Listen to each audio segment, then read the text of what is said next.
Nestled in the rural foothills of Mount Adams in the quiet town of Trout Lake, Washington, is the Gilliland Estate, or ECETI Ranch. ECETI is the acronym for Enlightened Contact with Extraterrestrial Intelligence. This facility is owned and operated by James Gilliland, a UFO contactee, minister, counselor, best-selling author who conducts lectures and workshops nationally and internationally.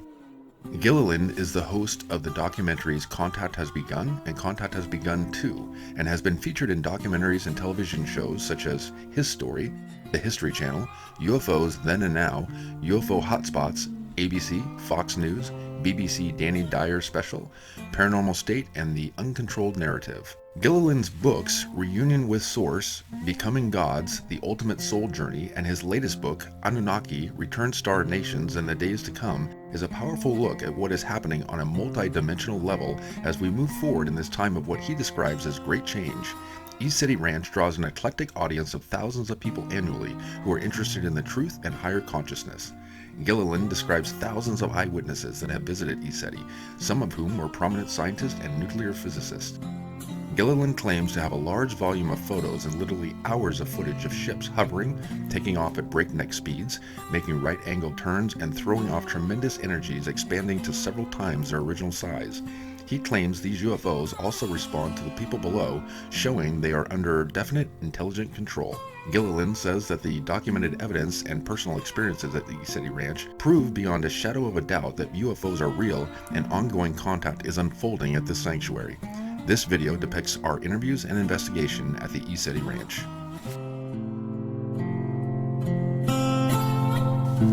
So we are live at the ECETI Ranch in Trout Lake, Washington with James Gilliland, who operates the ECETI Ranch here.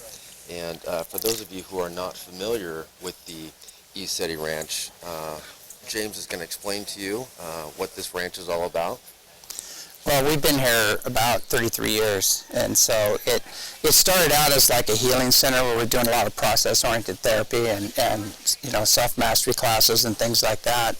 And then about halfway into it, we started having contact. We started having ships coming over on a regular basis, and it just kept evolving. And when you say ships, you mean like UFO? Yeah, light ships would be coming over, and physical ships, and some ships are physical, some are pure energy ships, and some are light ships. So there's different types of ships. But they've been coming here for so long. The Native Americans know about it. They have lore about it. Kenneth Arnold lost sight of the ships when they actually landed on the western slopes of Mount Adams. Dr. J. Allen Hynek, David Akers, Greg, I've all written books about it and done research up here. And Hynek, he was the professor that was on Project Blue Book. Yeah, exactly. And they talked about, they saw all kinds of objects they couldn't explain. There were orbs and lights, and they would play together, and they'd just vanish and then reappear. And they weren't ball lightning or anything like that, or piezoelectric lights, because they were intelligent. They said they would play with each other, and they would just disappear, and they'd reappear. And whenever they grabbed their cameras to film them, they would vanish. And as soon as they put their cameras down, they'd come back. So they did get some photographs. They got some, but. So why do you think this area is so active with UFO activity? Well, it's not only UFO activity, if I'm mistaken. Paranormal Central here. Central, yeah. Well, there's these government maps, and this area is in what they call the purple zone. And the purple zone is where two magnetic fields come together, and it's like a null zone. And so it's a place where the dimensions are very thin, and things happen here. It's very easy to have. It accelerates the awakening healing process, contact. We have light beings appearing here, ships coming over, everything. So it's pretty much on a regular basis. Okay, and this is activity that is pretty much nightly. You can see the activity. Yeah. Last night was a slow night, and we filmed probably. I think we filmed probably 15 or 20 ships, and Okay. And we got a couple of nice power-ups. Came in really low, like just above the trees, and powered up and pulsed. You feel it. They come and they power up, and you feel this energy hit you. So they're not satellites. We have heavens above, and we track the satellites and make sure it's not the space station or any known satellites or anything else. So. Yeah, I saw that you did that on one program. I thought that was commendable. That I don't remember who it was, but they took the footage that they had and it was evaluated, and their experts said, "Oh, it's a satellite." And then you came back and were showing about how you had. I'm thinking to myself, a guy who sees this activity and lives out here, he certainly knows the difference between a satellite and something else. And, the space station's amazing when it comes over, and then you got ECETI, and you've got all these other major satellites, and it's so easy to track them. And we've counted up to 200 objects flying up there in one night, and there's only like 4 visible satellites. There are a lot of satellites up there, but you have to look under visible satellites. Right. And then late at night, they're in the Earth's shadow, and these things are self-illuminated. They're not reflecting light, and people don't take that into account. But when you do the research, you can kind of say, well, that's not going to fit into the category, and they're making turns and doing, I got a really good one on a plane was coming in 2 days ago. Plane was coming in, the UFO came right in on it and just went right over it. But they can't talk about it because it goes in their portfolio, it goes in their files, so they can't talk about this stuff. The government recently, within the last couple months, I believe it was the U.S. Air Force, came out with a new reporting process. Are you familiar with that? I am. Yeah. Do you think that is the government trying to let people know that there is UFO activity, or they're more enlightened to the thought of maybe people are going to be a little bit more acceptable to it?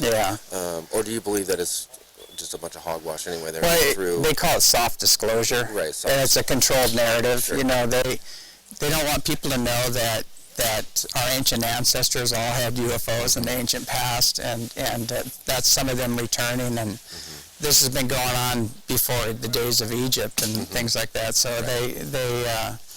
in fact, you see a lot of UFO references in ancient Egyptian hieroglyphics. I mean, there's definitely they were seeing things then that we see now. It's even in the Bible. I mean, they talk about the chariots. They send in these fiery chariots, and they go to the river Chabar and talk to the lights in the sky, and because Ezekiel, they have a shiny disc comes out of the firmament and has bronze feet like calves, fire and brimstone coming out from underneath it, and when it lands, it sounds like 1,000 rushing rivers. Obviously, that's a ship, and then cherubim with wheels within the wheels, flashing lights flying around them. So anybody with today's knowledge would listen to that encounter and go, that's obviously a ship. Right. So when you talk about contact, has there been any contact here?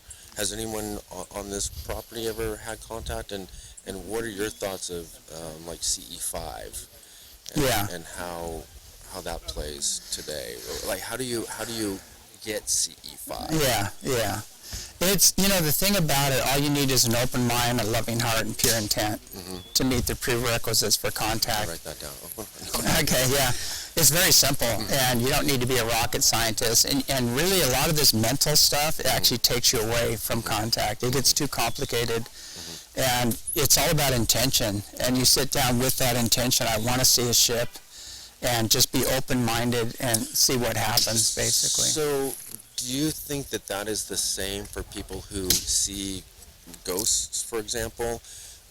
There's some people that can see ghosts, and some people that can't. And do you think that I see dead people. Some people see UFOs because they've opened themselves up to seeing them?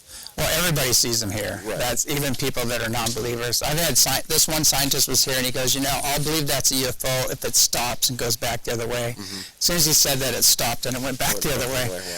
And so we had Jimmy Church was out here with Coast to Coast, and so many came in, were powering up, and there was all these people here that were, pretty kind of skeptical, and they just had their minds blown. And we've had triple PhD Boeing engineers and Lockheed Skunk Works people and Air Force base commanders and pilots, and all of them go, I don't know what that is, and it's not ours. It's far beyond, because these things land on the mountain and they morph from 1 to 4 and back to 1 again.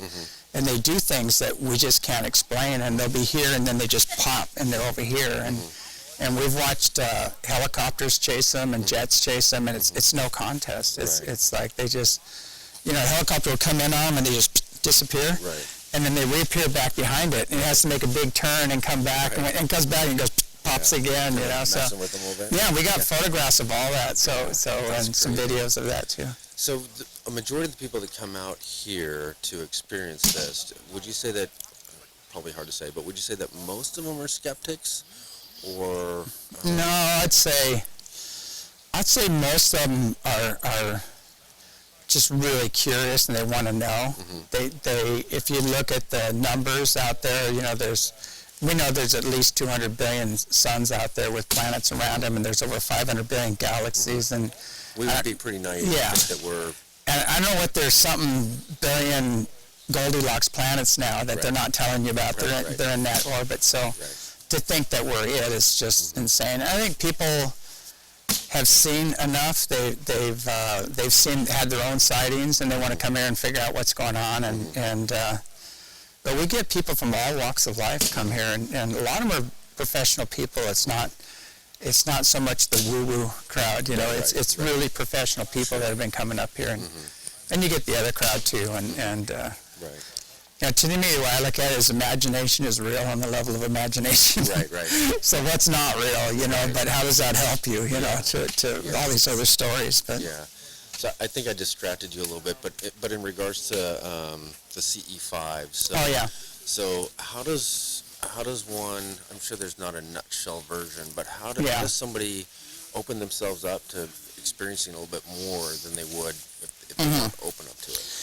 I think the most important thing is your come from, you know, where you're coming from, and the consciousness. They have a saying, the mind in which you seek is the mind in which you connect. So if you're coming at it from the wrong consciousness, you know, you can't connect with beings that may not be in your highest and best good. Sure. Because there's an old saying, just because you're dead doesn't mean you're enlightened, and just because you're an ET doesn't mean you're benevolent. So I've studied like 30 years with yogis and lamas and people like that, and done the research on the ancient history of all this, and there's tools and techniques you need under your belt if you're gonna go this direction. So there's a lot of people that just let anything in, and it's probably not a good idea, you know. So use discernment, use your inner sensitivity, and make sure the message fits within universal law, you know, that it's positive, and you'll be good. But there's a lot of faker spirits type things out there, and they'll tell you you're the chosen one and you're this, and they hook you through flattery, you know. So you got to watch out for that.